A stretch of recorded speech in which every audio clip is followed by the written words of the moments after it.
What happens when a silver-haired anchor, whose probing questions have unraveled scandals and humanized power, faces off against a cinematic legend whose every role masks a fortress of self? In the dim glow of CNN's New York studio, that question hung like the faint hum of overhead lights, ready to crackle into something irreparable. The set was intimate, almost confessional.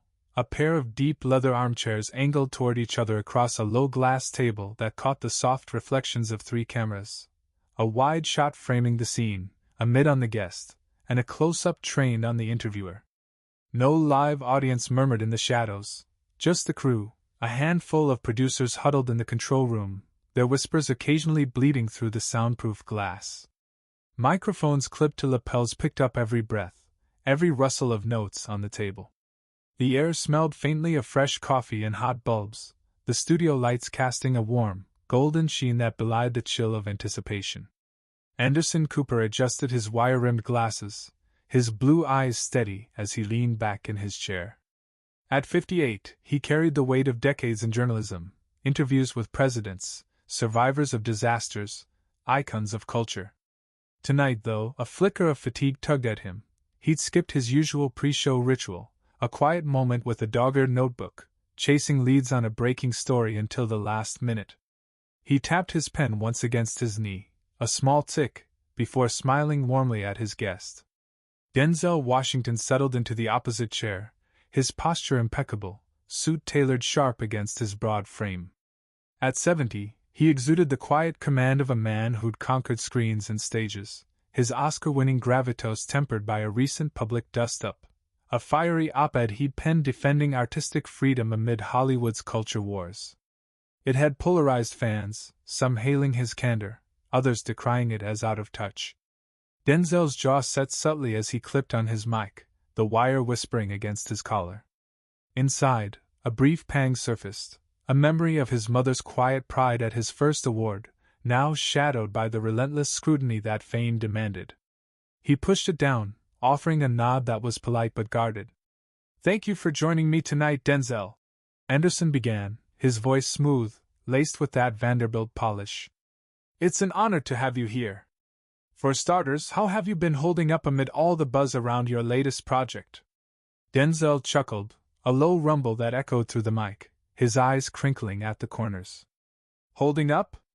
Anderson, I've been running marathons since the 80s. The buzz is just fuel." He leaned forward slightly, hands clasped, projecting ease.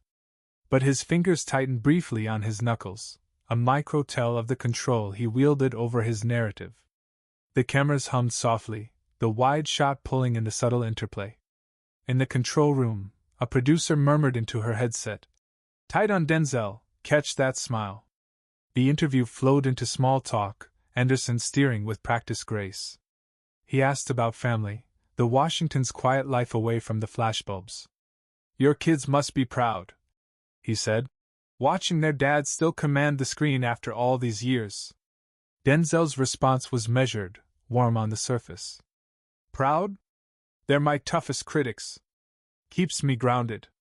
He paused, sipping from a chipped porcelain mug on the table, the same motif that would recur, its faint crack a symbol of hidden fractures.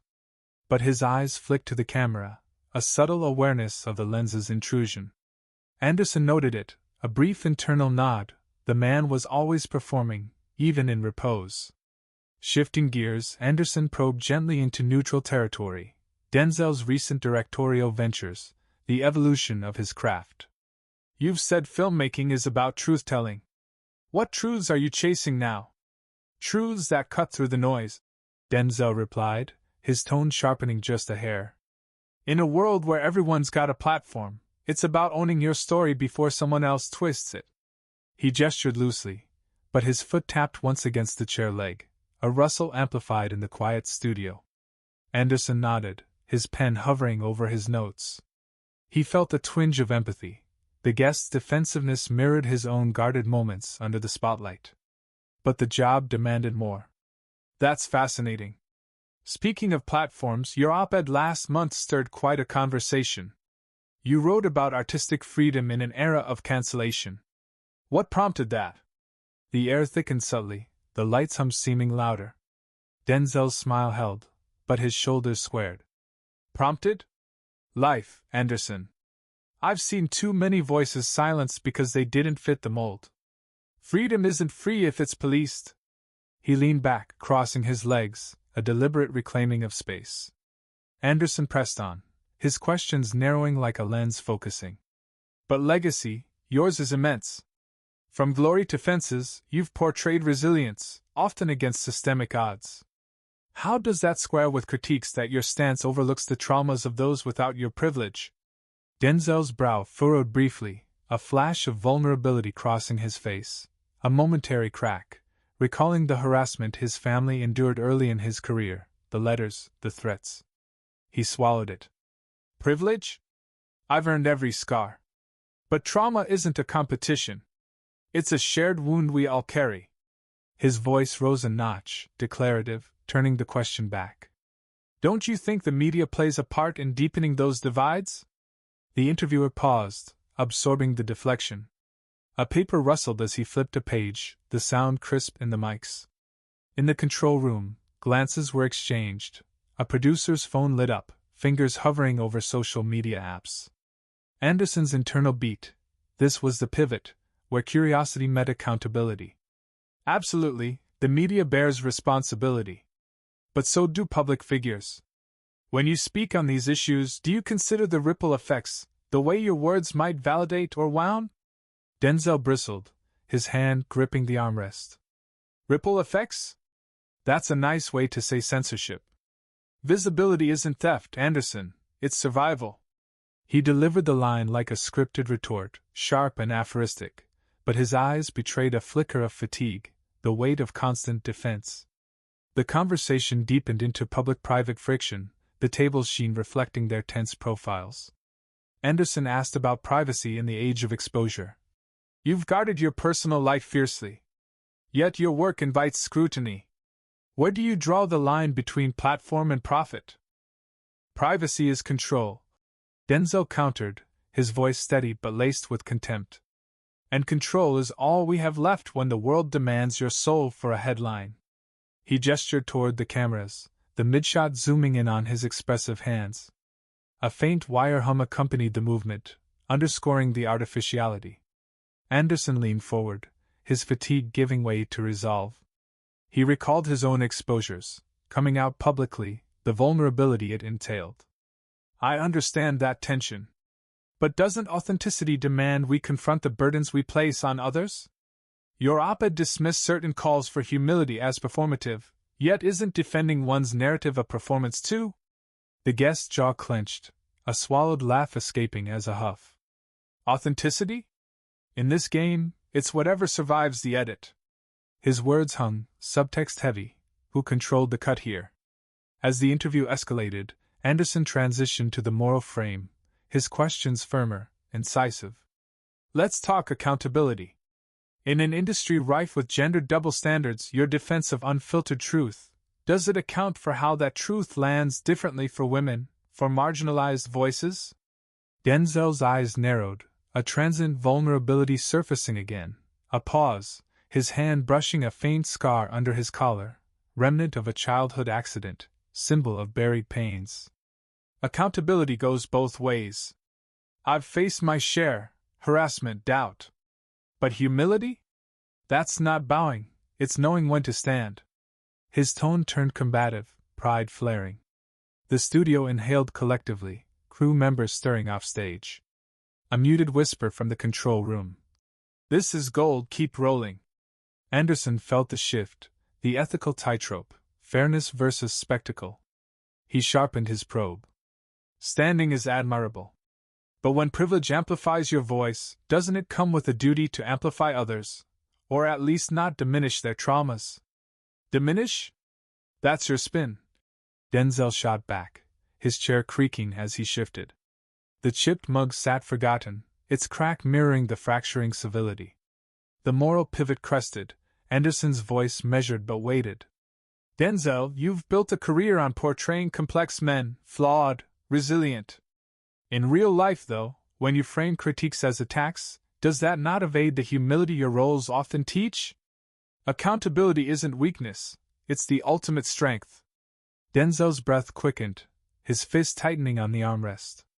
The microphone wire sang with tension as he leaned forward, eyes locking on Anderson's. The wide camera pulled back, capturing the charged space between them. A producer's gasp echoed faintly through the glass. Then Anderson delivered the cutting line, his tone laced with moral gravity. Or is it easier to play the hero on screen than to live as one off it, especially when the script of privilege writes itself in your favor? Denzel's face hardened, a sharp intake of breath slicing the air.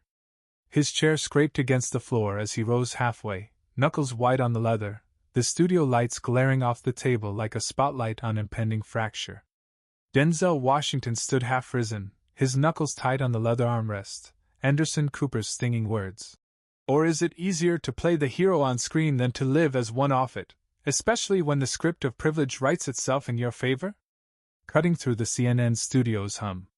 The chipped porcelain mug on the glass table gleamed, its crack mirroring the moment's fracture. Denzel's eyes blazed, his breath sharp. He tore off his microphone, the wire snapping with a whine.